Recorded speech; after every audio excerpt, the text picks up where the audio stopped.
So the golden ratio is actually a lot easier to understand if you think of it as like the journey you want someone's eyes to take through the piece. So if you think about it as like a journey, this is where you start versus where you end up.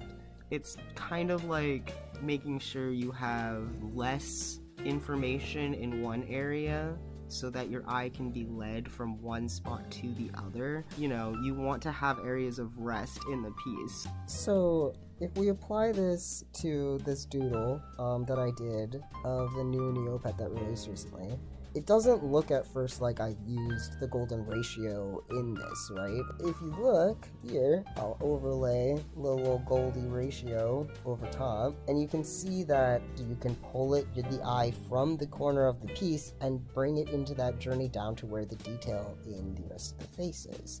So you start the journey over here, obviously, heading all the way down, past like the little pet here, so we catch him on the way. And you see, I'm bringing more detail in the piece into each one of these kind of zones. And again, this is just a cheat sheet, basically, the golden ratio. It's not perfectly following it. Obviously, you've got the tail over here. That's kind of bringing it in a spiral. You're still bringing that eye through the piece from one spot to another, giving it places to rest, giving it places to glaze over so that it can come into where that detail is.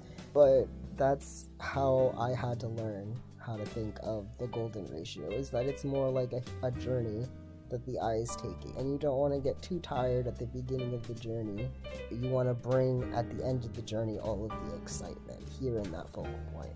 It's the golden ratio, but it's not really a rule. Rules are meant for breaking, and art is all about breaking rules or knowing rules, but you do have to know rules kind of to break them with purpose anyways, or intent. I recommend just, getting a liquify tool and just like messing around with seeing where you can apply this, and it doesn't have to be in this direction. You can bring it in any direction you want. It's just a little handy dandy cheat sheet, like a surprise tool that'll help us later. I hope that helps.